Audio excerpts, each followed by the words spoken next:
Principio de correspondencia. La primera frase de la Biblia dice, en el principio creó Dios los cielos y la tierra. La tierra empero estaba sin forma y vacía.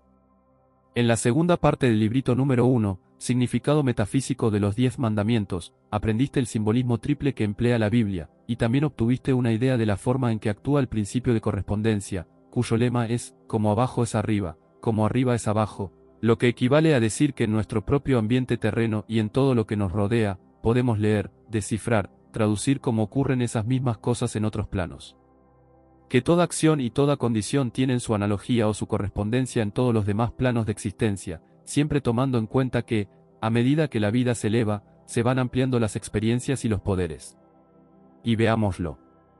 Vamos a tomar un ejemplo terreno, y de acuerdo con el principio de correspondencia vamos a deducir cómo es realmente ese Dios, a quien nos instan a amar, a pesar de la imagen inconcebible de crueldad que de él han dado las enseñanzas.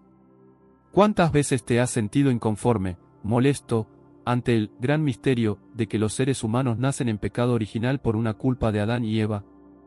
¿Qué te ha soplado en el oído tu sentido común? ¿No te has dicho acaso, pero qué demonios tendré yo que ver con una pareja que existió, si es que existió, millares de siglos atrás, y hasta cuándo estaremos pagando la deuda? ¿No te ha dicho eso tu sentido común? ¿Y no lo has obligado tú a callar por el simple hecho de que tus mayores te enseñaron a no analizar los misterios divinos, so pena de algún castigo terrible? Y frente a aquel otro gran misterio, que te ha perplejado siempre, Dios todo lo sabe, ¿no te has preguntado, quiere decir que sabe antes de nacer una criatura si ésta se va a condenar o no al fuego eterno? Y antes de atreverte a saber la pregunta que se desprende, alguien te dijo, calla, no nos es permitido sondear los designios de Dios. Y ¿no te dijo tu sentido común que a semejante imagen de bestial crueldad, no es posible amar? El sentido común, ese que alguien clasificó, el más común de los sentidos, es la expresión de la sabiduría divina en este nuestro plano humano. Ya lo aprendiste en la parte segunda. Si notas que algunos de los que te rodean carecen de sentido común, puedes estar seguro de que, si no es retardo mental, ha sido tan frenada y reprimida su mente por los que lo han rodeado, que no se atreve a confiar en su propio discernimiento y siempre sale a consultar la opinión ajena. ¿Qué manifiesta en su vida común? Confusión y disparates.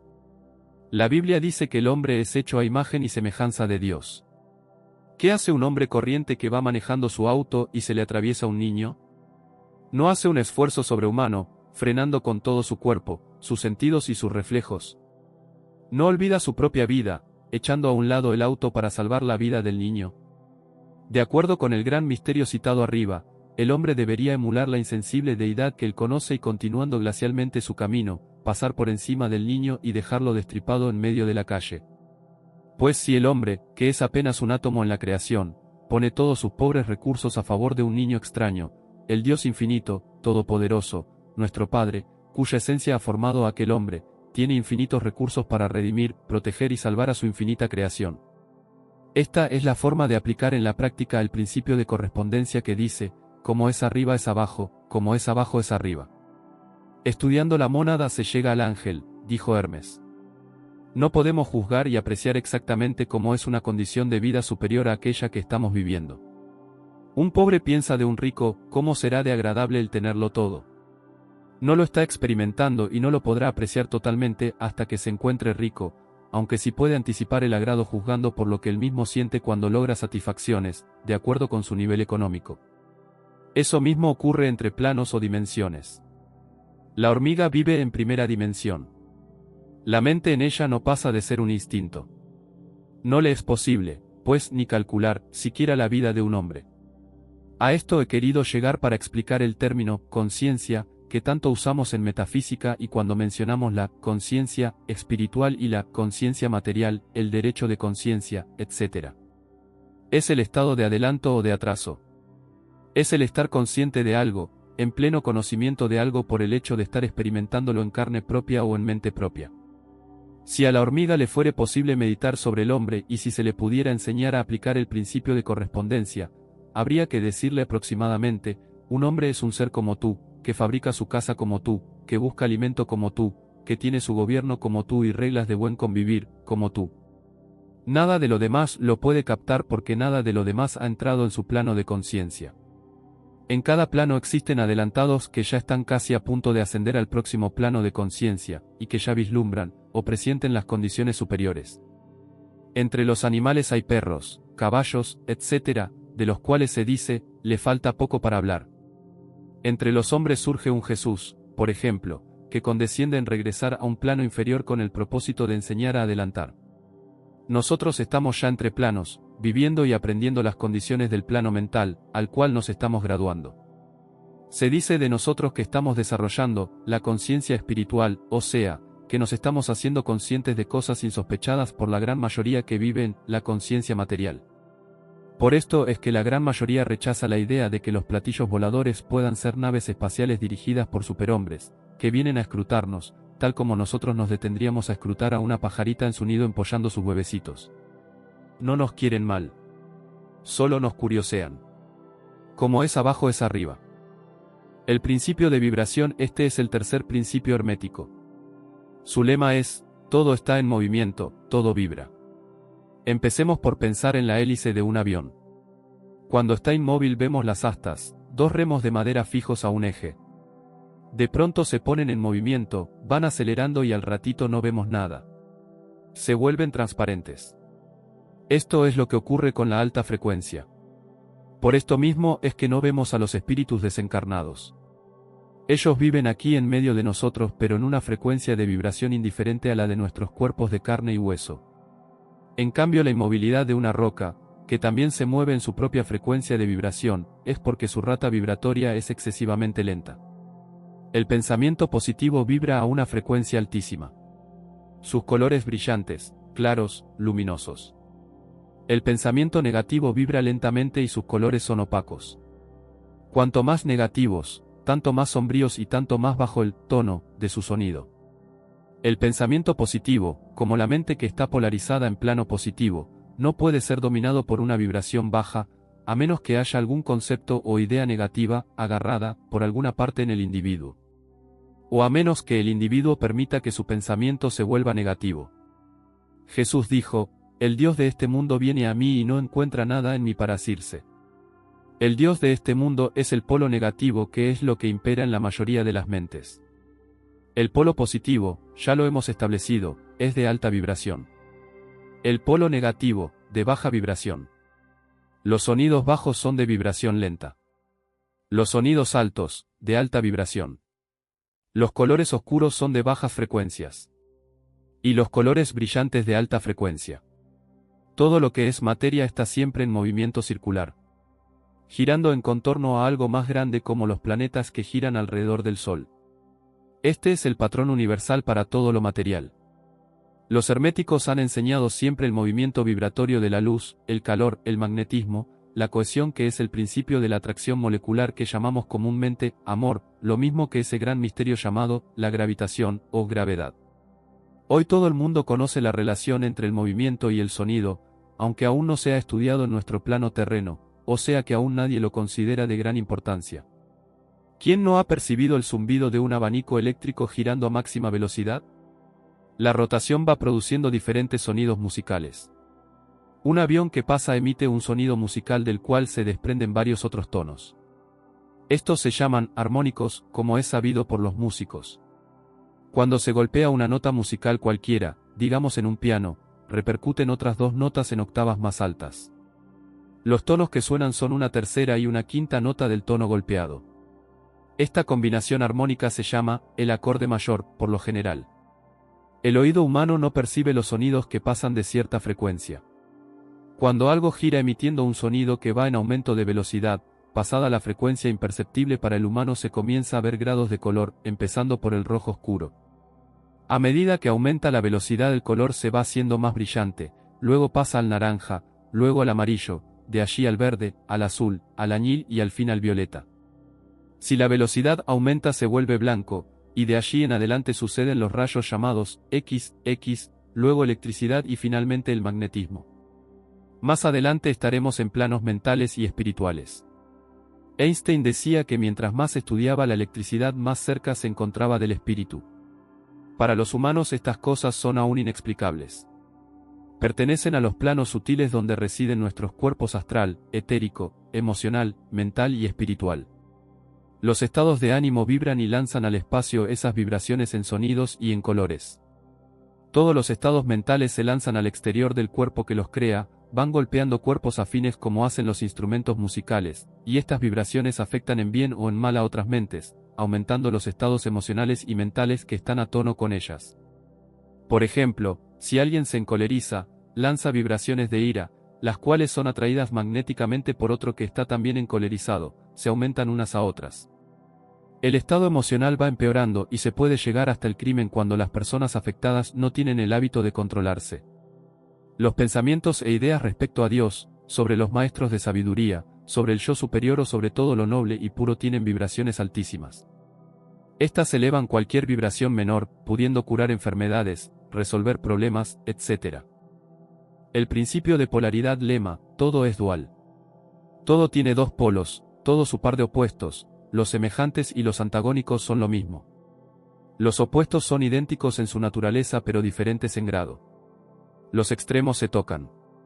Todas las paradojas pueden reconciliarse.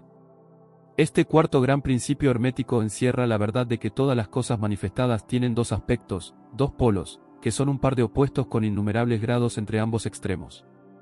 Aquellas antiguas y eternas paradojas que han confundido las mentes como, todo es y no es, al mismo tiempo. La tesis y la antítesis son idénticas en naturaleza, y los extremos se tocan, quedan explicadas si se medita este principio. La ley de polaridad explica que lo que existe entre cosas diametralmente opuestas es solamente cuestión de grados, y afirma que todo par de opuestos puede reconciliarse mediante la aplicación de esta ley. Vamos a examinar este principio en los diferentes planos. En el plano físico encontramos que el calor y el frío son de idéntica naturaleza, siendo la diferencia solo cuestión de grados. El termómetro indica los grados de temperatura, siendo el polo inferior el llamado frío y el superior calor. Entre estos dos hay muchos grados de calor y frío, y de esos grados el superior es más caliente, en relación con el inferior, que es más frío. No hay absolutamente un tipo fijo. Todo es cuestión de relación y grados. No hay ningún sitio en el termómetro en donde cese el calor y comience el frío. Absolutamente. Todo se reduce a vibraciones más o menos elevadas o bajas. Las propias palabras, elevado, y bajo, que estamos usando no son más que dos polos de una misma cosa. Son relativos. Así sucede igualmente con el este y el oeste. Si viajamos alrededor del mundo en dirección oriente, llegamos a un punto que se llama occidente. Marchamos lo suficiente para el norte, y pronto nos encontramos viajando hacia el sur. El mismo principio se manifiesta en la luz y la oscuridad, las que en resumen son la misma cosa. ¿Dónde termina la oscuridad? ¿Dónde empieza la luz? ¿Cuál es la diferencia entre grande y pequeño? ¿Cuál entre duro y blando? ¿Entre blanco y negro?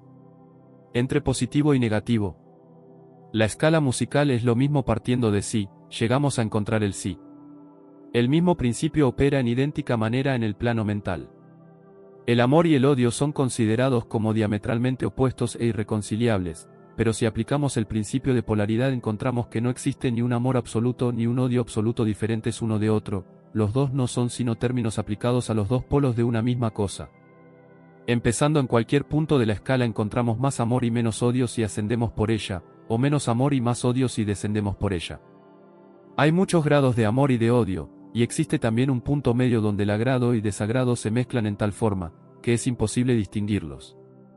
El valor y el miedo quedan también bajo la misma regla. Los pares de opuestos existen en todo. Donde encontramos una cosa encontramos también su opuesto.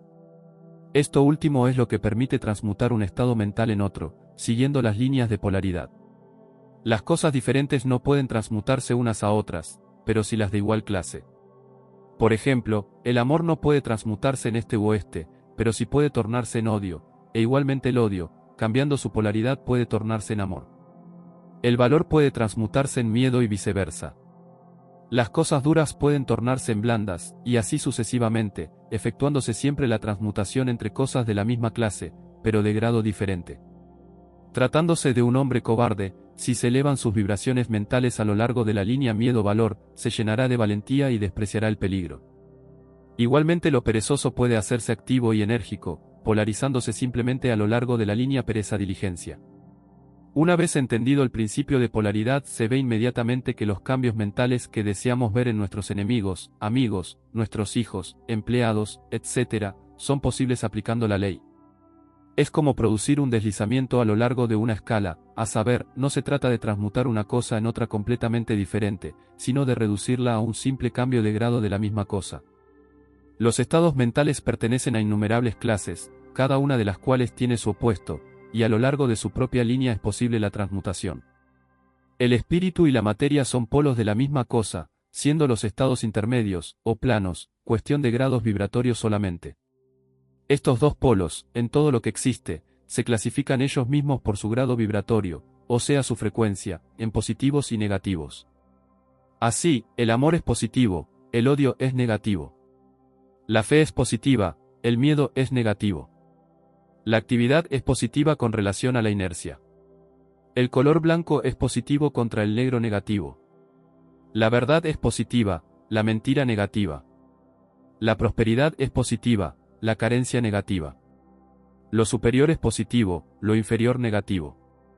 Debemos recordar que la tendencia de la naturaleza es en dirección a la actividad dominante del polo positivo. Además del cambio de polo de nuestros propios estados mentales mediante el arte de la polarización, el fenómeno de la influencia mental en sus múltiples fases demuestra que el principio puede extenderse hasta abarcar las influencias mentales, esto es, que los estados mentales pueden producirse por inducción de los demás. Es, pues, posible polarizar un ambiente, una situación. La mayoría de los resultados obtenidos mediante los tratamientos mentales se obtienen aplicando este principio. Nosotros los estudiantes de metafísica, jamás empleamos este principio en otro sentido que el del bien, pues como se verá más adelante, en el principio del ritmo y el de causa y efecto, que son las leyes del boomerang, lo que hagamos hacia otros se nos devuelve en idéntica forma, tarde o temprano. La práctica de este principio nos permite comprender mejor nuestros propios estados mentales, así como los de los demás, y nos cerciora de que esos estados son puramente cuestión de grados, pudiendo elevar las vibraciones inferiores a voluntad, cambiando la polaridad y haciéndonos dueños de esos grados en lugar de sus esclavos. Esta ley nos permite ayudar a otros inteligentemente, polarizando situaciones. Por ejemplo, ya tú sabes saludar, reconocer y despertar el Cristo en tus semejantes. Es simplemente recordando que el yo superior, el yo soy, la verdad del prójimo, es perfección.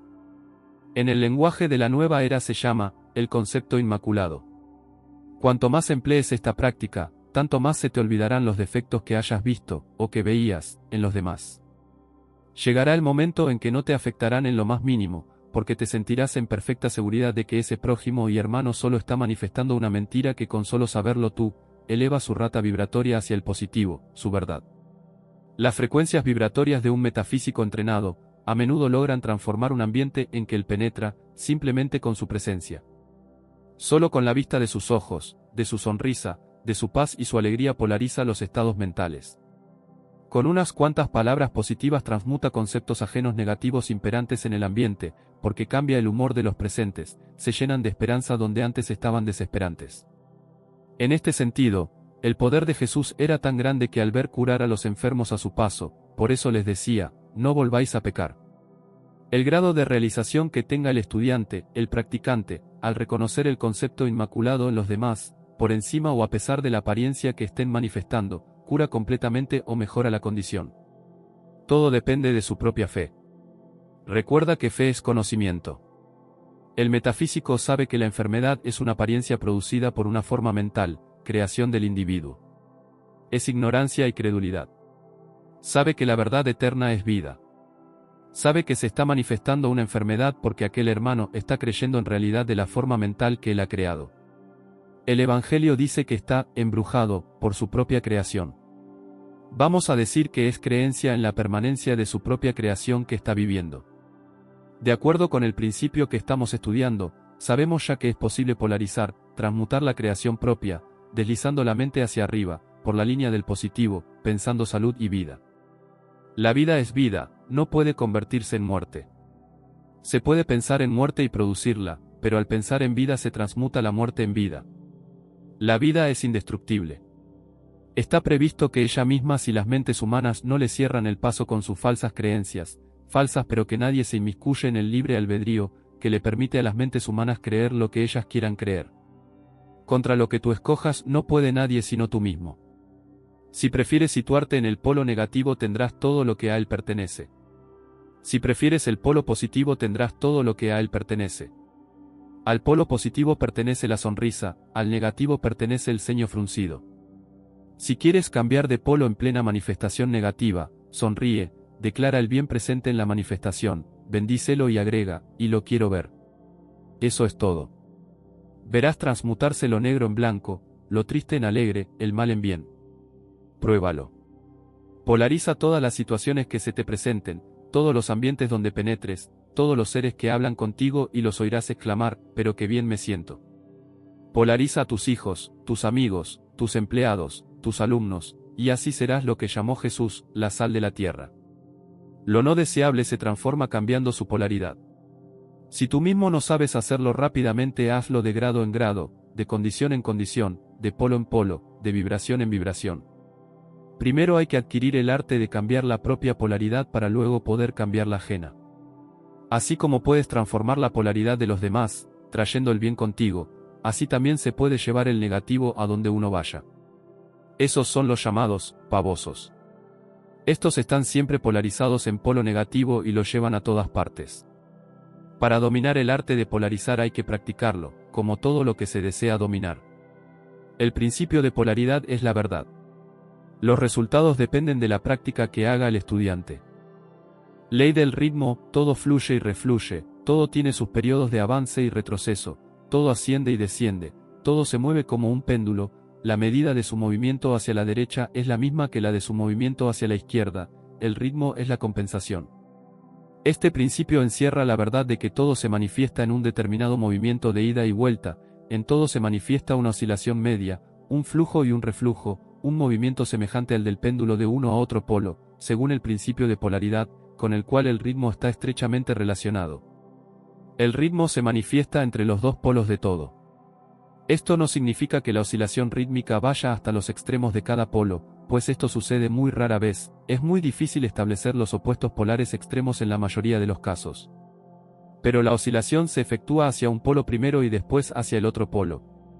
Siempre hay una oscilación, un avance y un retroceso, una elevación y una caída manifestándose en todas las cosas y fenómenos del universo.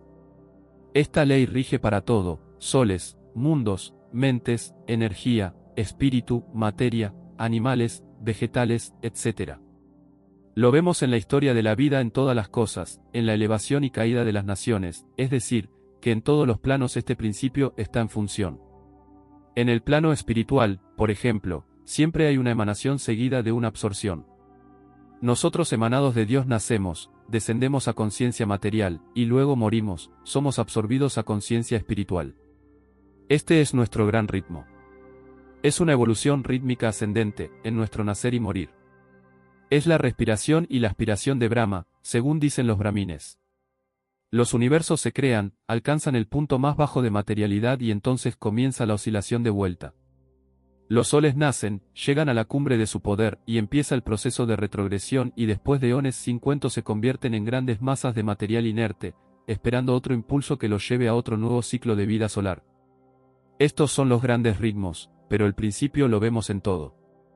Así en los grandes movimientos filosóficos, creados de cualquier clase, gobiernos, políticos de turno, nacen, crecen, llegan a la madurez, decaen, mueren, solo para renacer de nuevo. Todo se repite una y otra vez, igual al pulso que es el ritmo más pequeño que nosotros podemos ver o sentir, el día y la noche, las estaciones, nada está en reposo. Todo tiene su propio ritmo. También lo vemos en todas las fases de la actividad humana. Las mareas de la vida fluyen y refluyen de acuerdo con la ley, y así vemos que empezamos algo con gran entusiasmo que no sabemos cuándo ni por qué decae, y luego vuelve y así nos va manejando este principio porque él, como toda ley, es inmutable. Siempre se cumple, pero al estudiarlo y conocerlo y saber que él siempre está en función, se aprende a usar igual que lo hacemos con la ley de mentalismo, o la de causa y efecto o la de polaridad. Es decir, que estas leyes no son ni buenas ni malas.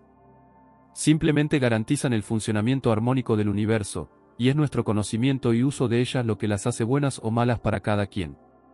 En este caso, por ejemplo, sabemos que no se puede anular el principio del ritmo, pero tampoco podemos permitir, una vez conocido, que juegue con nosotros y nos lleve de allá para acá, igual que brizna de paja, sino que aprendemos a eludir sus efectos hasta cierto grado. Grado que depende del dominio que se tenga de dicho principio. Aprendemos a usarlo en vez de ser usados por él. Aprendemos a polarizarnos en el punto donde deseamos quedarnos y nos elevamos por encima de la oscilación pendular. Todo el que ha adquirido cierto grado de dominio sobre sí mismo ejecuta esto hasta cierto punto, consciente o inconsciente. El maestro lo efectúa conscientemente, y por el dominio de la ley alcanza un grado de equilibrio, estabilidad y firmeza mental casi imposibles de concebir por la mayoría que va y viene en un continuo movimiento ondulatorio, siempre impulsada por su propio ritmo.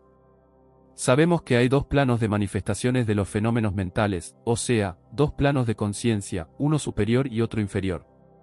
Entonces, si nos elevamos al plano superior escapamos a la oscilación pendular y solo se manifiesta en el plano inferior. En otras palabras, la oscilación del péndulo se produce en el plano inconsciente y nuestra conciencia no queda por lo tanto afectada.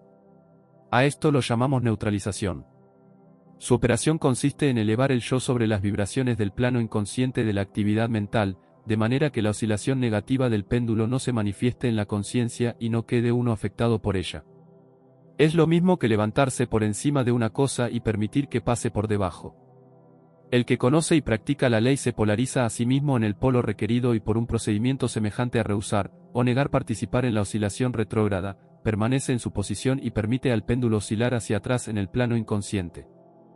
La ley de causa y efecto. La mente es un motor. Los pensamientos son fuerza o energía que genera la mente.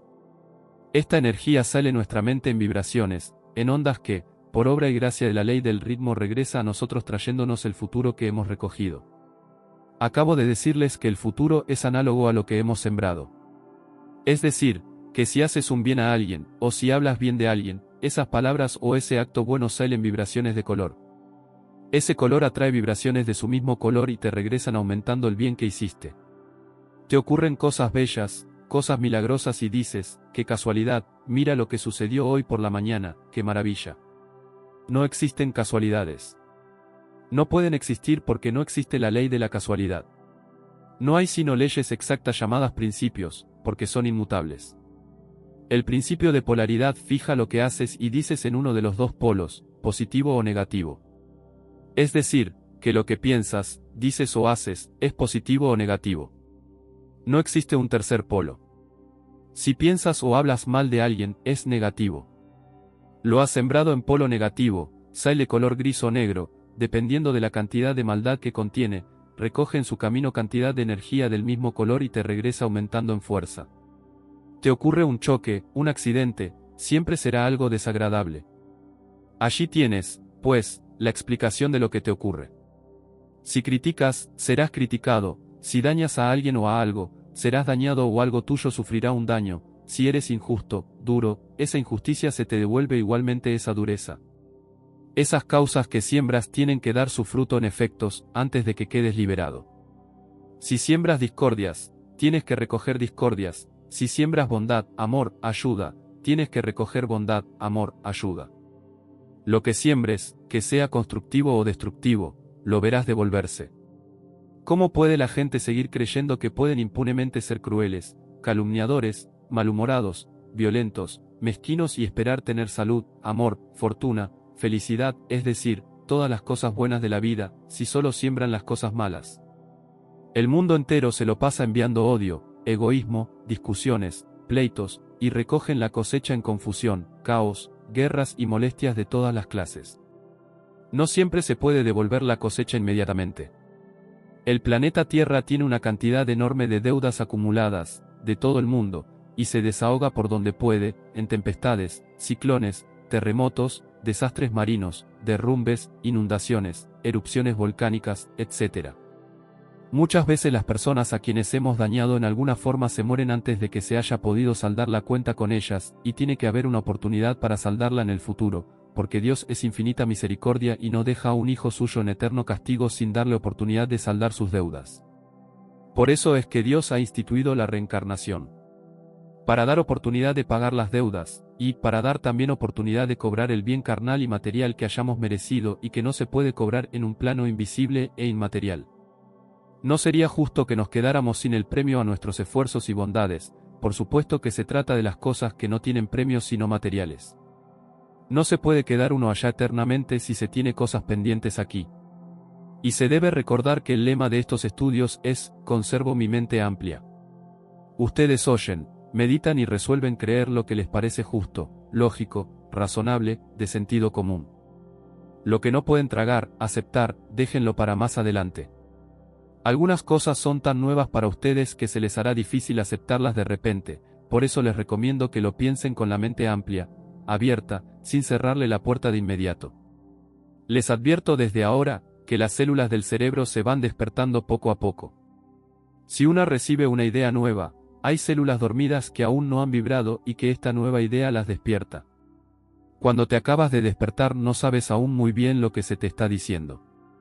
Al cabo de un rato, después de haberte duchado, o desayunado, entonces puedes absorber lo que se dice, ¿verdad? Recuerdan, pues, la ley de correspondencia, como es arriba es abajo. Lo mismo ocurre con las células que se acaban de despertar, la ley es igual para todo. Ya ustedes comienzan a ver que aquello tan raro y tan misterioso que llaman la reencarnación, tiene su razón de ser, basado en la armonía y en la misericordia divina, y que no es una cosa extrafalaria y loca. Hay que conservar la mente amplia porque todo tiene una explicación. La reencarnación es una verdad y es la única explicación lógica de la aparente injusticia que ves. Cuando observas personas espléndidas, constructivas, pasando situaciones difíciles, mientras que otras llamadas, malas, parecen estar gozando de todas las cosas buenas de la vida, puedes estar seguro de que no hay ningún error ni injusticia. ¿Crees en Dios? ¿Crees que es bueno o justo? Entonces, ¿cómo vas a creer que es injusto? Pues cada uno está encontrándose con efectos de causas previas que ha ocasionado alguna vez, en alguna parte en el pasado y de lo cual no tiene recuerdo. Si estas personas que tienen deudas kármicas desean en su interior hacer servicio a los otros individuos, para balancear, equilibrar y borrar los malos sentimientos, oigan bien, quedan libres de esa deuda. Pero si no pueden lograr estos sentimientos y buenos deseos, la vida los reunirá de nuevo tantas veces como sea necesario, hasta que se cumpla. Y cada vez en asociación más cercana, a veces llegan a nacer madre e hijo, porque la ley del amor es así. Trata de disolver enemistad con amor. Cuando entre dos personas existe una atracción de amor y armonía, es seguro que estuvieron en contacto y asociación armoniosa en vidas anteriores, y pueden expandir esta cualidad tan necesitada en el mundo. Cuando noten un sentimiento de resistencia contra alguien, es que las sensaciones recuerdan una asociación discordante o desagradable. Es muy confortante saber que el perdón de Dios, por el mal uso de su energía, siempre está a la mano para aquellos que lo desean realmente. Aquel fuego eterno y castigo eterno que inventaron las religiones de la era pasada para controlar al mundo a través del temor, la superstición y la obediencia ciega, no es verdad. Cualesquiera que sean las causas, el pecado, la imperfección, la impureza, el error que hayan sido cometidos, hay una manera consciente de transmutar esos errores. ¿Saben lo que quiere decir transmutar? Disolver, borrar completamente y sin costo alguno. Cuando los humanos se dan cuenta de que ellos mismos son los causantes de todos sus males y de todas sus calamidades, de todas las limitaciones en su mundo, de pronto desean arreglar las cosas, sinceramente. Ese deseo es el que cuenta y es necesario que sepan que toda clase de asistencia les es dada. Hasta que llega ese momento el hombre o la mujer se ponen en rebelión contra las circunstancias y hasta contra Dios, o se someten a las condiciones creyendo que son la voluntad de Dios y por supuesto, esto es mentira. Ahora, y esto es importantísimo que lo recuerdes en todo momento. Cuando el estudiante se da cuenta de que las fabricaciones de su mente son tan importantes que rigen su destino y hasta el destino de los demás, cuando realiza que todos sus decretos se manifiestan y que nadie, absolutamente nadie sino él mismo puede ser culpado por lo que a él ocurre, se llena de pánico, y hace lo de siempre, buscar a quien culpar, a quien soltarle el castigo. ¿Qué ocurre? Que se le suelta el cuerpo, a la materia, achacándole toda la responsabilidad, y procede a castigarla de la forma más inmisericordia. ¿Cómo? No me lo van a creer, con todas las antiguas flagelaciones y torturas a que se sometían los santos y los mártires, porque eso lo tiene archivado el subconsciente desde épocas remotas del cristianismo. Claro está que nadie toma un látigo en la mano. Ya eso no se estila. Pero si procede a torturarse mentalmente. Procede a vigilarse como un policía y a decirse, ¿no ves? Ya caíste otra vez. Ya lo volviste a hacer. ya vas a volver a sufrir las mismas consecuencias. Por supuesto, como esto es un decreto, vuelven a ocurrir las mismas consecuencias. No solamente, sino que se le ha ofrecido un poder de carta blanca a una forma mental de culpabilidad, fabricada especialmente, para que continúe torturándonos a cada desliz y que no nos deje adelantar. Cada vez que te encuentres atajándote, castigándote, regañándote, con las resultantes torturas, acuérdate de que basta con saber que hemos pecado, para usar la frase católica a que estás acostumbrado. Al saberlo, quiere decir que ya estás consciente del bien y el mal. Ya es solo cuestión de tiempo, y no mucho tiempo para que tu subconsciente te ataje antes de cometer el mismo pecado de nuevo. Es el principio de la confesión. Pecado confesado es medio perdonado, pues la confesión católica no ha tenido sino un solo propósito, el de hacernos conscientes de cuando hemos cometido una infracción. El perdón del sacerdote es nominal. El que realmente perdona es el Cristo interior. El que nos dirige es Él. El que nos va guiando y enseñando es también Él. Todo lo que tienes que hacer es decirte y repetirte mentalmente, mi yo superior, que es el Cristo perfecto en mí, es el encargado de irme conduciendo sin torturas hasta mi ascensión. Y una vez que hayas realizado, meditado y comprendido esto, ya no vuelvas a pecar, voluntariamente, y se te abren las primeras puertas del cielo, ya que todo esto comprueba que has puesto toda tu buena voluntad, y el Maestro más grande de todos los tiempos, Jesús, lo dijo. Paz en la tierra a los hombres de buena voluntad. El principio de generación. El lema de este principio es, todo tiene su principio masculino y femenino. Como todos los otros anteriores, este principio está siempre en acción. Nada puede existir sin el principio de generación, o sea, sin su padre y su madre. Todo, absolutamente todo, tiene padre y madre, o su base femenina y su base masculina. No es, como comúnmente se cree, que la base sea el sexo. Esta palabra, sexo, no se aplica sino a las diferencias físicas que existen entre el macho y la hembra, en una pequeñísima tajada, o sector, del plano físico. Piénsenlo y recuérdenlo. Sexo es la diferencia que existe exteriormente entre el macho y la hembra en el gran plano físico. O sea, que el sexo no es principio de generación. Es simplemente la presencia del masculino y el femenino en toda creación. ¿Comprendes bien? En ese sector del plano físico, el principio se reconoce, se manifiesta o se deja ver, por la diferencia de los sexos. En los planos más elevados, el principio toma formas elevadas, pero cada ser contiene en sí mismo los dos elementos del principio. El mundo ha atravesado miles de conjeturas sobre la verdad, que luego se convierte en teorías, enseñanzas, sectas, organizaciones, cultos, religiones. Todo lo que oigas decir de sectas que practican enseñanzas perniciosas no es otra cosa que una prostitución del gran principio natural de generación. Todo eso es anticuado, caído en desuso. La verdad es siempre sencilla y natural. Para el puro, todas las cosas son puras. Para el ruin, todo es ruin. La palabra género significa crear, concebir, producir. En tanto que la palabra sexo se limita a la vida orgánica. La ciencia no ha aceptado todavía este principio como una cosa universal, ni lo podrá concebir siquiera porque la ciencia está situada en el campo opuesto. El que está montado sobre un caballo no le ve las patas que lo hacen marchar. Hasta que no se baje y se sitúe objetivamente no podrá ver marchar a esas patas. Así, la ciencia, como la religión, no sabe que el uno es representativo del padre y que la otra es representativa de la madre. La ciencia es la prueba de que existe el padre, o sea la inteligencia. La religión es la prueba de que existe la madre, o sea, el amor. Dios es amor e inteligencia, madre y padre, negativo y positivo. Estos son los dos aspectos del Creador. Es absurdo y ridículo que la ciencia y la religión continúen en plan de enemigos, el padre contra la madre y viceversa. La ciencia se burla de la religión y esta censura, critica y vitupera a la ciencia. En esta era de oro, era de Saint-Germain, se están descubriendo la una a la otra, sin darse cuenta exacta aún. La metafísica reúne y explica esta verdad. Nuestro gran maestro Emmett Fox llamó a esta enseñanza, la oración científica. Hay que hacer una aclaratoria muy importante y es que una cosa es la religión y otra es la Iglesia, y que la mayoría de los humanos no conoce la diferencia y confunden una cosa con la otra. Algunas veces nombrando a la religión y otras veces a la Iglesia como si los dos términos fueran uno.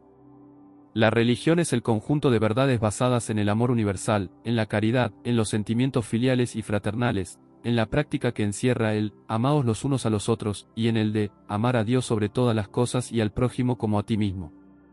La palabra religión significa algo que está doblemente ligado, o sea, religado, unido por cohesión, y eso es absolutamente todo. Tampoco necesita algo más, ya que esa cohesión la logra el amor. Ya anteriormente hemos dicho que la ley de atracción, adhesión y cohesión es el nombre que la inteligencia, ciencia, padre, le da al amor. Amor es el término que el corazón, madre, le da a la ley que atrae, une y adhiere con tal potencia que nada puede separar. Todo lo que de allí se desprende, fervor, devoción, caridad, etc., son cosas típicas de la madre. El papel que desempeña la madre en una familia, religando y entrelazando a todos sus hijos por medio de su amor, sus cuidados, sus enseñanzas, su devoción, la atracción que ejerce sobre toda la familia, esa vibración que es la mamá, que aún después de muerta sigue ejerciendo su influencia invisible, recordándole a todos que son hermanos ligados por un mismo padre y religados por una misma madre, eso es la religión. La Iglesia es un organismo, o una organización humana creada por los hombres. El término viene de iklichia, palabra latina que significa reunión, o sea conjunto de cosas dispersadas. Lleva el objeto de reunirse para orar, practicar obras piadosas, enseñar, etc. Pero después de fundada la primera iklichia, pronto degeneró en un instrumento de amenazas, castigos, dogmas, reglas, indulgencias y permisos especiales, todo para obligar a una lealtad hacia ella. No hacia la religión, entiéndase, sino hacia las leyes que iklichia impuso. Leyes y obligaciones físicas y corporales, limitaciones, ritos y observaciones obligatorias, todas catalogadas por los escribas ordenados por esas iklichias, especialmente parafraseadas para confundir los términos iklichia y religión en las mentes ingenuas de los tiempos cristianos primitivos. ¿Comprendes ahora la diferencia entre iglesia y religión? Son muy pocos los que aman un conjunto de reglas duras, inflexibles, que se basan en el temor y la amenaza. Aún los que aparentan ser más adictos a la iklichia, están solo aparentándolo de labios afuera, sintiéndose amenazados, pero en sus vidas privadísimas, sobre todo en sus ideas y sentimientos, actúan en forma totalmente opuesta. La ciencia, en cambio, actúa con toda la libertad que le conviene. Ella es masculina a pesar de que la llaman ella. Está basada en el intelecto terrenal, y como no siente, porque el sentimiento es una cosa y la inteligencia es otra, como ya lo hicimos ver, nadie ni la cohíbe, ni la obliga, ni le pone trabas ni leyes, ni reglas, ni castigos. Lo único que se le ha impuesto es que no mate al ser humano, y ella trata de salvarlo a toda costa, aunque si se le permite matar a los animales, cosa tan reprensible, ya que estos pertenecen a la evolución llamada elementales, que son nuestros hermanos, con los mismos derechos a vivir que nosotros. Eso ya lo viste en el libro de texto Metafísica al alcance de todos, número 1. La ciencia, desprovista de sentimiento, ha tasajeado cuerpos en busca de eso que ella oye nombrar el alma, y no encontrándola en la materia de carne y hueso, niega su existencia y se va de bruces negando la existencia de Dios. El alma, en términos generales, es el conjunto de cuerpos o vehículos inferiores, sutiles, en los cuales radican los sentidos, los sentimientos, las emociones, y demás está decir que si se trabaja en un cuerpo muerto del cual se ha separado el alma, no es posible encontrar huellas de ese sentimiento ni esos sentidos llamados el alma. Lo que imparte goce o sufrimiento al cuerpo es el alma. Cuando el cuerpo está vivo, el cirujano lo duerme para que no sufra, pero él ignora que lo que sufre es el alma.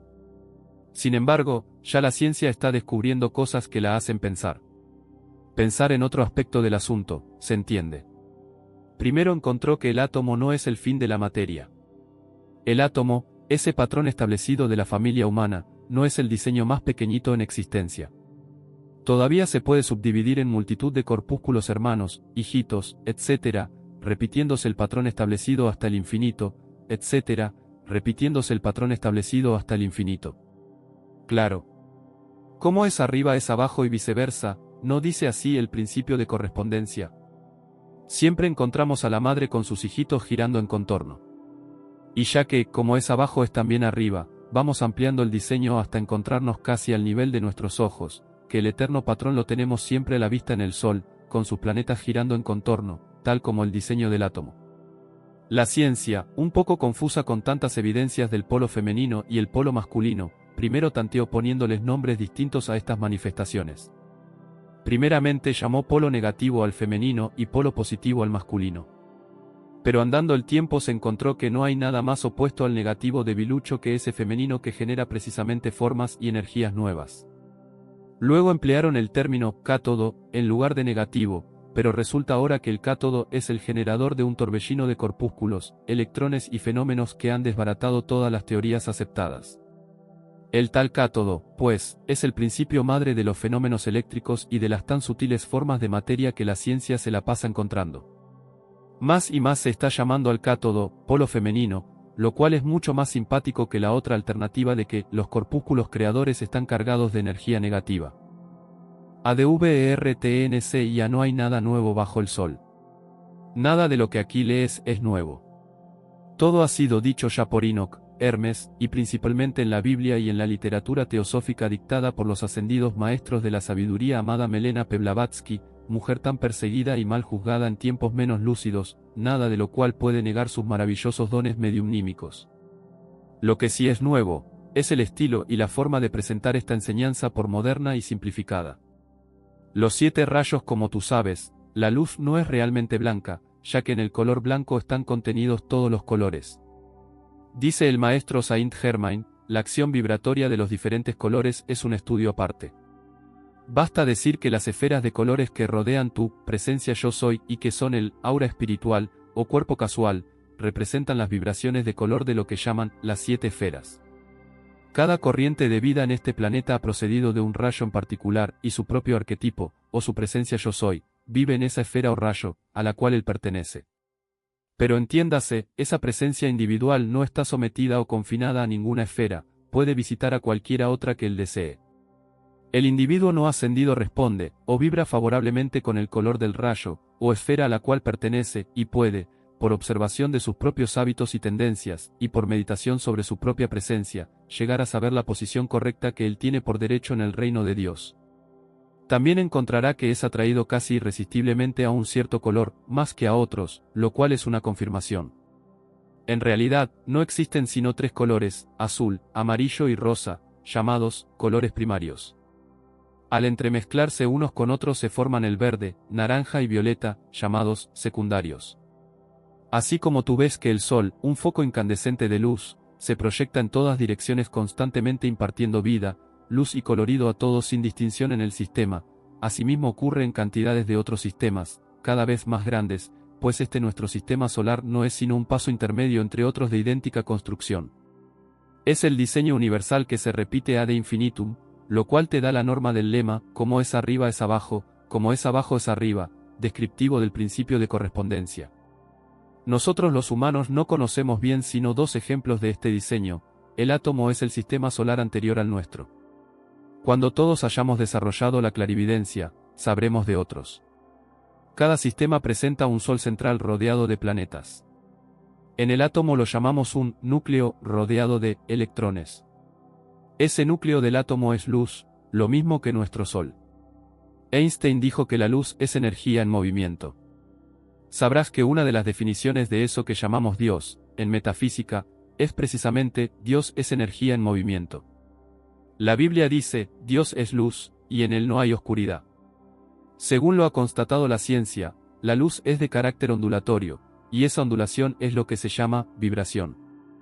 Que ella parta del Sol, o del gran Sol central que está detrás de nuestro Sol, o que parta de un bombillo, o que parta del centro del universo, llámalo vida, verdad, inteligencia, sentimiento, amor, color, olor, sabor, pensamiento, sonido, todo existe porque vibra con ese movimiento ondulatorio, y la única diferencia entre uno y otros es la rata de movimiento.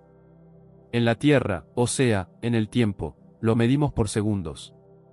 Pero al salir del tiempo necesariamente hay diferentes medidas que apenas vislumbramos. Ejemplos, la materia más densa es la piedra. Se dice que este plano más denso vibra en la primera octava, o sea, que la primera octava tiene 2 vibraciones por segundo, la segunda octava tiene 4 vibraciones y la tercera 8. En cada octava se duplican las vibraciones. No olvides esto. Aunque una piedra te pueda parecer estática, no lo está. Ella vibra, o se mueve, a razón de 2 oscilaciones en cada segundo.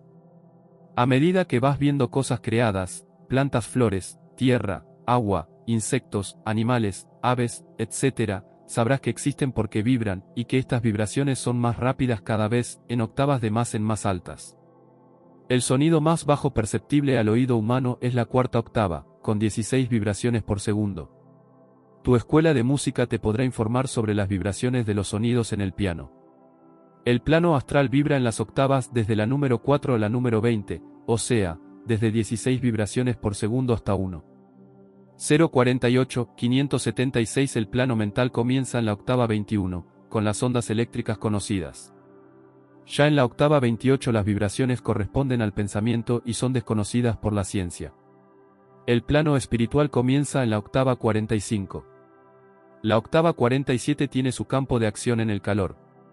Las octavas 48 y 49 corresponden a las ondas luminosas.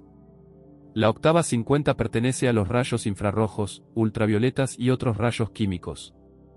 La octava 57, suma 12, la llamamos nosotros la octava de la verdad porque sus vibraciones son de 144. 115, 188. 075, 855. 872, pero las denominamos simplemente 144, tal como lo hace la Biblia en el capítulo 7 del Apocalipsis de San Juan. Decirte más, sería meternos en honduras demasiado profundas para este pequeño esbozo de los rayos que te estoy presentando. Dejaremos la explicación para el próximo librito que se titula Pequeño método para comprender la Biblia. Aún aquí, en el plano físico, los colores tienen virtudes e influencias. Por ejemplo, el rojo es excitante. El amarillo es alegre. El verde es sedante. El azul es deprimente. Pero a medida que se internan en los planos espirituales, los colores son despedidos por rayos, que aún más cerca de la divinidad, son llamas, el fuego sagrado, el aura del Altísimo. El yo superior en la lámina yo soy que ya ustedes conocen, que pueden adquirirla en la sede de la hermandad, rodeándole la cabeza ves un gran círculo de 7 bandas, una dentro de la otra. La figura representa tu yo superior que es el Dios de tu pequeño sistema solar. Es una chispa de la divinidad. Es el agente, el representante, o el embajador plenipotenciario de Dios ante ti.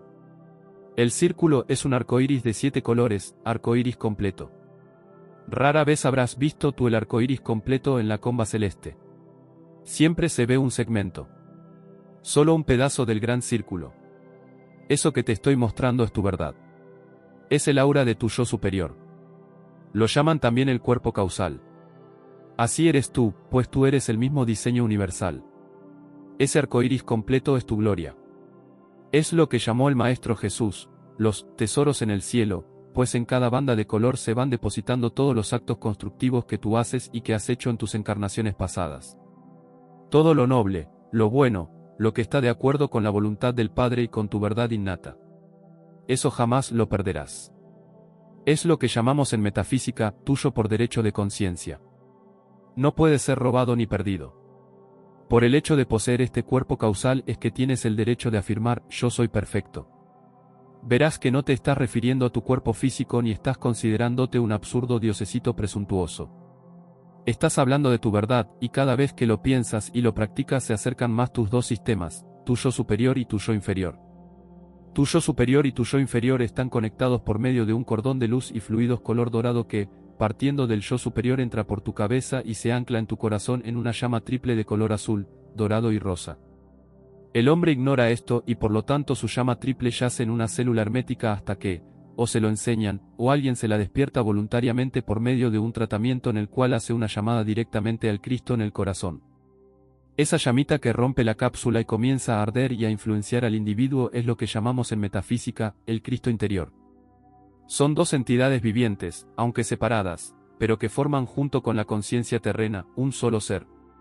Tú puedes, y debes, dirigirte a esas dos entidades, hablarles, amarlos, invocar la protección divina en ellos, pues son perfectos, ya lo sabes, y juntos forman ese yo, que tú nombras constantemente y de quien debes hablar en los más altos y bellos términos.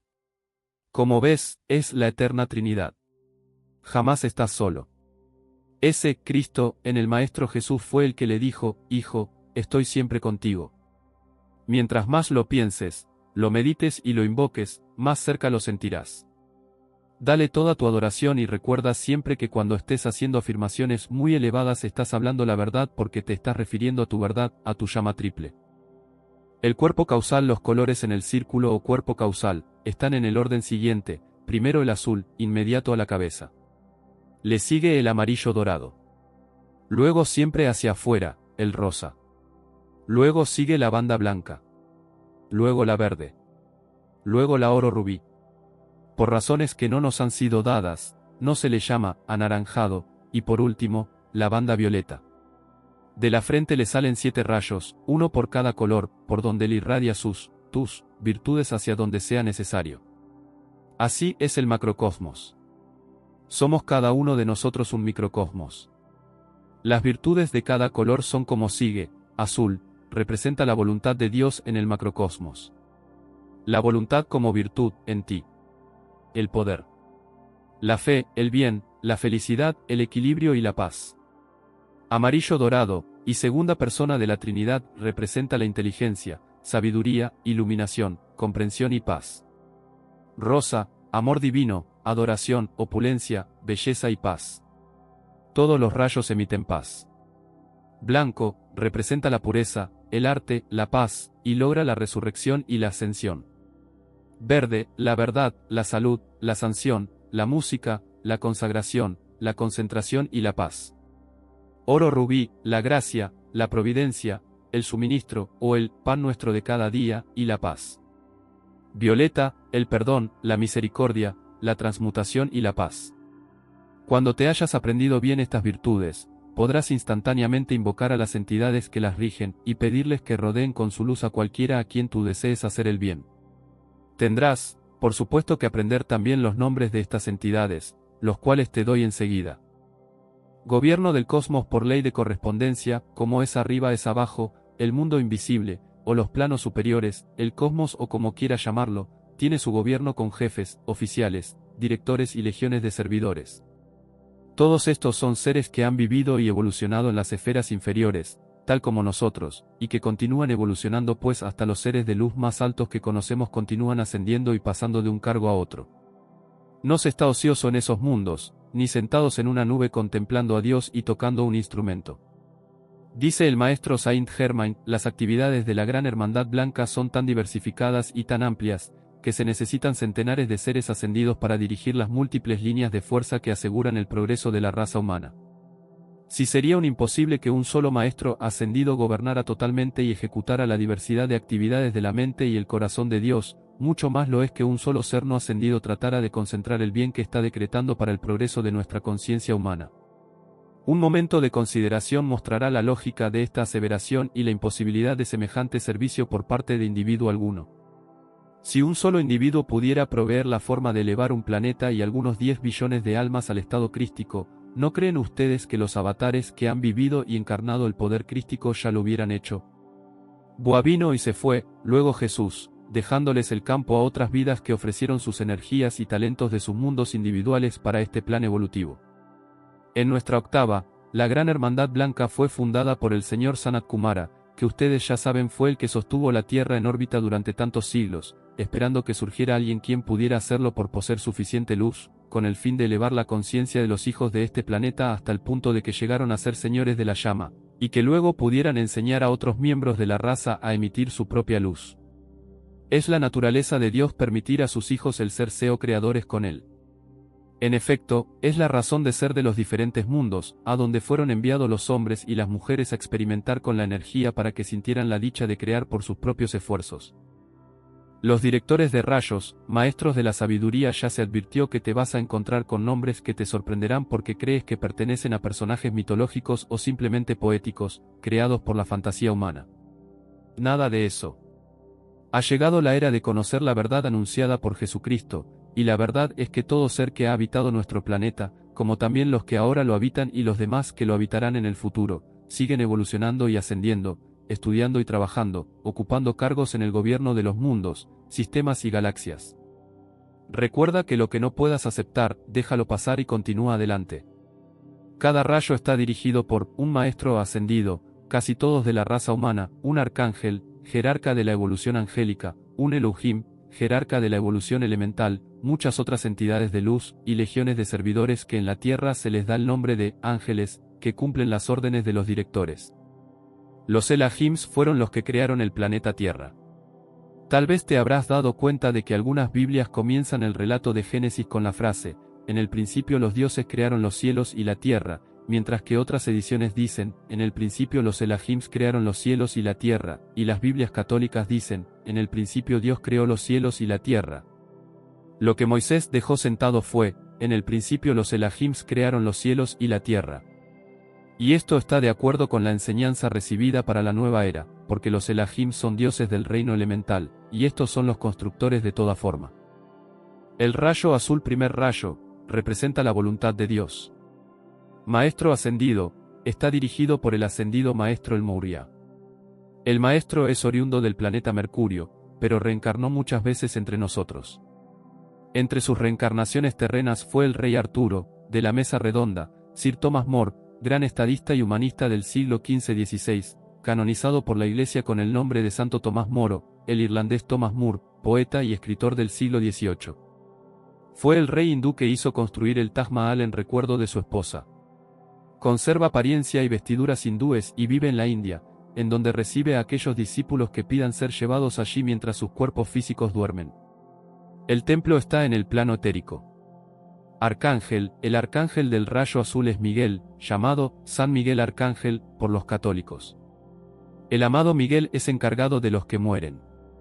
Con su simbólica espada y sus legiones de ángeles azules, es el único que tiene permiso para internarse en las tinieblas, para liberar a las almas prisioneras de sus errores y que no tienen a nadie que ruegue por ellas. Una invocación al arcángel Miguel hace que inmediatamente proceda a socorrer a quien sea, rodeando con su luz azul a algún moribundo, arrancando con sus propias manos las ataduras que ligan a otros a sus errores, pues te será nuevo y extraño saber que la energía mal usada forma cuerdas y ligaduras tan fuertes como el acero y que atan al ser culpable impidiéndole que se libere el mismo, y que la simbólica espada del arcángel Miguel es el arma con que él corta y liberta a los atados. El amado arcángel se ha dedicado voluntariamente a esa misión mientras existan terrícolas desencarnados que lo necesiten. Elohim, el Elohim del rayo azul es Hércules y su complemento es Amazonas. Sabrás que todos tenemos nuestro complemento. Es la otra mitad de la célula original que convino en dividirse para evolucionar cada una por su lado. Algunas células se quedan unidas, pero aquellas que se dividen puede que se encuentren en vidas sucesivas, se casan, y esos son los matrimonios perfectos en la Tierra. Después, en sucesivas encarnaciones, quedan con aquel recuerdo y viven buscándose en otros amores, en otros matrimonios, hasta que al final de todas las encarnaciones siempre se reúnen para toda la eternidad en esa unión de la cual dice la Biblia, lo que Dios ha conjuntado que nadie logre separar, y que la religión ha confundido creyendo que se refiere al matrimonio corriente en la tierra, cosa que no es sino algo transitorio y de conveniencia, o asunto kármico. El Elohim, como hemos dicho, es un jerarca de la evolución elemental. Se llega a ser Elohim como se llega a ser maestro, después de evolucionar y ascender. Equivale a la estatura de un dios, con respecto a nosotros, tal como el hombre es un dios en la consideración de una hormiguita. Los Elohims tienen a su mandar a los Devas. Estos seres pueden construir una montaña o un inmenso lago en 10 minutos, o destruirlos, si es oportuno. Toda gran montaña, toda comunidad, todo lago, mar, árbol milenario, etc., tiene un Deva guardándolo. Son bellísimos. En el protocolo celestial hay un lema: la invocación obliga a la respuesta, y basta con hacer la llamada a cualquiera de las entidades de la luz, maestros, ángeles, arcángeles, Elohims, para que atiendan de inmediato, de manera que no es verdad que haya que gritar y vociferar a Dios y ofrecerle 1000 novenas y sacrificios. El grande y poderosísimo Elohim Hércules, atiende al instante, te rodea con su fuerza, te da su fuerza si eres débil, y a todo aquel que tú desees darle fuerzas. Muchos son los que han visto a la espléndida figura de atleta del Elohim Hércules acompañándolos cuando lo han invocado. La invocación a un ser de llama azul hace dar paz, poder, felicidad, equilibrio, bondad, fuerza, voluntad. El rayo amarillo, segundo rayo, representa la inteligencia, o segunda persona de la Santísima Trinidad. Es el rayo de la sabiduría, la iluminación y la comprensión. Como verás en el diagrama adjunto, tiene influencia en los estudiantes, maestros y en todos los que deseen luz, información, ayuda intelectual, sabiduría y paz. Maestro ascendido, Hasta hace poco su director fue el ascendido Maestro Kutumi, pero este fue nombrado instructor mundial junto con el ascendido Maestro Jesús, y el cargo fue entregado al ascendido Maestro Lanto. Si tú no tienes la facultad de proyectar tu cuerpo astral, y si no eres clarividente, pide al maestro que te lleve después de que tu cuerpo físico esté dormido, al templo de tu preferencia, por ejemplo, domingos, al templo del maestro Moyra en Darjeeling. Lunes, al templo del maestro Lanto sobre los montes roqueños en los Estados Unidos. Martes, al templo que existe sobre el Castillo de la Libertad en Marsella. Se le pide a la ascendida maestra señora Rowena. Miércoles, se le pide al amado Serapis Bey que te lleve al templo de Luxor en Egipto. Jueves, se le pide al maestro Hilarión para ser llevado a su templo de Creta. Viernes, se le pide a la ascendida maestra, señora Nada, para ser llevado al templo Perlasio situado sobre Siria. Sábado, se le pide al ascendido maestro Saint Germain para ser llevado al templo Violeta situado sobre la isla de Cuba. En todos esos templos se recibe instrucción en la aplicación de la llama particular de ellos. Hasta hace poco, el director del rayo amarillo dorado era el maestro Kutumi, que hoy está ocupando el cargo de instructor mundial junto con el maestro Jesús. Entre sus encarnaciones pasadas, el maestro Kutumi fue Pitágoras, el rey mago Melchor, San Francisco de Asís y San Martín de Porres. Él, junto con el maestro Mourya, proyectaron la escuela teosófica, con Madame Elena Petrovna Blavatsky como medium receptora. El maestro Kutumi reside en Sigatse, montes Himalayas, a pocos pasos del maestro Mourya. Arcángel, el arcángel del rayo dorado es Jofiel. Elohim, el Elohim es Casiopeia. Cuando desees iluminación para ti o para otros, envuélvete, o a ellos, en el manto dorado de la sabiduría y mentalízate, o visualízate rodeado de una brillante y suavísima luz amarilla. Suavísima en el sentido de ser como una seda luminosa y ligerísima. También se visualiza antes de dormir porque da paz en la luz y alegría. El rayo rosa canal del Espíritu Santo, es el rayo del amor divino. Maestro ascendido, es dirigido por la ascendida maestra señora Rowena. Su complemento, Víctor. Ella hace poco que se encargó de esa dirección. Anterior a ella desempeñaba el cargo el amado y ascendido maestro Pablo el Veneciano, quien fue el pintor Pablo el Veronés en su última encarnación. Hoy en día el divino Pablo representa el Espíritu Santo para la tierra. Más adelante espero poder explicarte muchas cosas sobre este gran espíritu. En el Castillo de la Liberté, en Marsella, Francia, se pueden ver pinturas del pintor Pablo el Veronés, pero en el contraparte del castillo, situado en el plano etérico, se puede asistir en cuerpo etérico a las reuniones, hablar y aprender de las entidades de la llama rosa e impregnarse de las emanaciones de amor divino que despiden estas maravillosas entidades del rayo rosa. De la ascendida maestra señora Rowena, poco podemos hablar. Se puede conocer un poquito a través de las páginas de la novela histórica de la pluma de Sir Walter Scott, llamada A Ivanhoe. Es apropiado que ya en ese libro se le conocía como la mujer más bella de ese mundo de caballeros de la antigüedad, y que hoy sea la directora del rayo rosa, como quien dice, diosa de la belleza, en ese rayo de amor. El complemento de Lady Rowena, el amado Víctor, se invoca para salir victorioso en cualquier empresa. Arcángel, el arcángel del rayo rosa se llama Chamuel y su complemento Caridad. Invoca a Chamuel cuando necesites dinero, bendice lo que tengas, rodéalo de luz rosa, bendice lo que pagas y lo que recibes, bendice tu billetera, tu portamonedas, bendice el teléfono, el televisor, el radio, lo que quiera que esté averiado y que sea mecánico, y rodéalo de ángeles de la llama rosa y ángeles de la mecánica. Verás milagros. Elohim, el Elohim de la llama rosa es Orión. La constelación de Orión siempre está visible sobre el cielo de Caracas. El complemento de Orión es angélica. La llama rosa es magnética.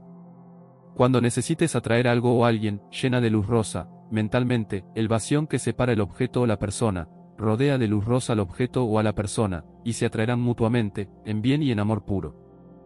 El rayo blanco divide la serie de los colores primarios de la de los colores secundarios.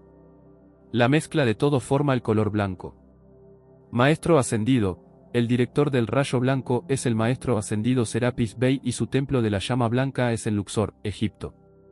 La llama blanca, nombrada, de la ascensión, es la que actúa para purificar a todo ser en el momento de su ascensión fuera del radio de la tierra y para siempre.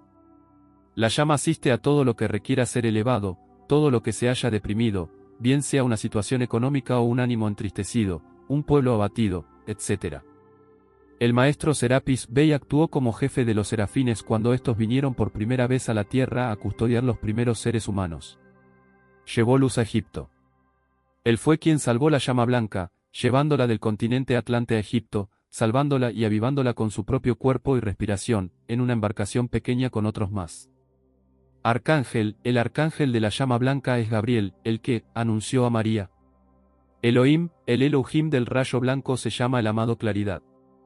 Es el purificador por excelencia de todo lo que necesite ser limpiado. Se le invoca para expandir la vida y la luz en cada electrón y para aclarar lo oscuro. Los ángeles de la llama blanca se llaman la Hermandad de Luxor. En el cuadro adjunto verás otras especialidades del rayo blanco. El rayo verde es el rayo de la verdad, de la concentración, de la consagración, de la curación. Maestro ascendido, el director es el maestro ascendido Hilarión, que fue San Pablo en su encarnación cristiana. Arcángel, el arcángel es Rafael, médico del cielo. Elohim, el Elohim es Ciclopea, representante del ojo avisor de Dios que todo lo ve. Hoy en día se le nombra Vista. Es el Elohim de la música. Invoca a los ángeles del rayo verde en toda enfermedad. Cubre con el manto de la verdad todo lo que esté presentando una faz errada, a toda sospecha de falsedad, a toda cosa oculta que desees revelar. Celeste María, la que fue madre de Jesús, actúa en el rayo verde dando protección a las parturientas y a todo niño que va a nacer. Pon a toda futura madre en manos de ella, lo mismo que al niño, entrégalo a las entidades de la llama violeta para que nazca sin karma. El rayo rubí sexto rayo. Se le dice también oro rubí, ya que no existe el color anaranjado. En el plano espiritual no hay fruta que conocemos por naranja. Este fue el rayo en que actuó Jesús de Nazaret. Por eso la Iglesia Católica viste de ese color a sus cardenales y adorna de rojo a sus obispos. Maestro ascendido, la directora se llama la ascendida Maestra Nada. Ella es también patrona de la comprensión. Arcángel, el arcángel del sexto rayo es Jofiel. Elohim, el Elohim es tranquilidad o tranquilino. Es el rayo de la paz y la providencia. Invócalos cuando estés nervioso o cuando algo necesite pacificación y antes de dormir. Lo mismo para la provisión. El rayo violeta séptimo rayo, es el de la transmutación del karma, el perdón y la misericordia. Maestro ascendido, el director es el ascendido Maestro Saint Germain, quien fue entre muchas generaciones, San José, San Albán, mártir británico.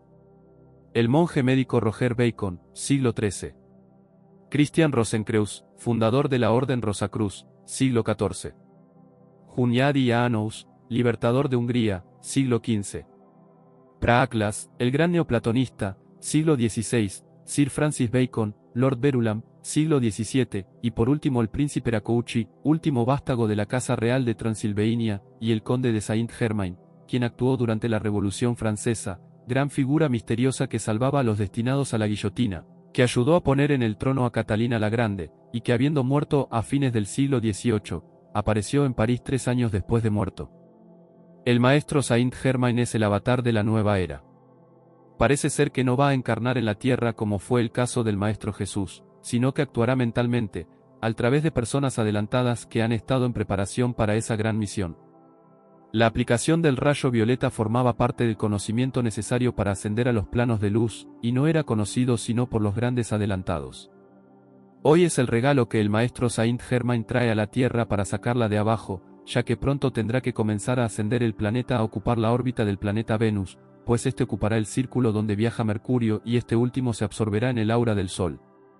No es que va a desaparecer, esto es lo que se conoce con el nombre de la iniciación que experimenta cada planeta en el momento de la inhalación, pues es lo mismo que la respiración, hacia afuera y hacia adentro, como es arriba es abajo, como es abajo es arriba. Ha llegado el momento de la inspiración hacia el Sol, o sea la inhalación que efectúa el Sol, atrayendo hacia él cada uno de sus planetas. Un paso. Este paso ocasiona muchos cambios drásticos en la vida de cada planeta, porque para poder cambiar de ruta, de posición, de eclíptica, requiere apurar la frecuencia vibratoria de toda la vida del planeta. Los planetas que han seguido su evolución ordenadamente no sienten disturbios. Pero la Tierra que se volvió tan pesada por el cargamento de energías mal usadas, estancadas en formas negativas, y que por lo mismo se quedan adheridas a la atmósfera, se inclinó en su eje y esto no se puede dejar que continúe porque no se elevaría a su nuevo sitio. Para que obedezca a la atracción magnética que se le aplicará en el momento de trasladarla a su nuevo campo de acción, la están enderezando los organismos dirigidos por los grandes maestros del cosmos. Ya se está sintiendo el efecto de este cambio de posición. Los cambios de clima, los grandes calores, la sensación de apuro que sienten los humanos, esa sensación que hace que al bajar un ascensor y abrirse la puerta, los que están esperando no pueden esperar pacientemente a que salgan los que se hallan adentro, lo mismo que los que esperan el cambio de luces en las esquinas, que no pueden soportar que el carro que tienen al frente se retarde un segundo en arrancar. Todo es la influencia del cambio de frecuencia vibratoria que se hace en el planeta y que afecta toda la vida. Los seres que no quieran, o no puedan por su estado de retraso, buscar la verdad, purificarse por medio de estas enseñanzas, utilizar la llama violeta intensamente para disolver todo el karma de los siglos, tendrán que encarnar en planetas atrasados, después de la iniciación de la Tierra a la órbita que ha estado ocupando Venus. Ningún hijo de Dios es condenado eternamente. No es posible que ninguna partícula de Dios permanezca en tinieblas eternamente, siendo su creador luz. Pero es altamente desagradable degradar a posiciones inferiores, cuando se ha sido ocupante de posiciones holgadas.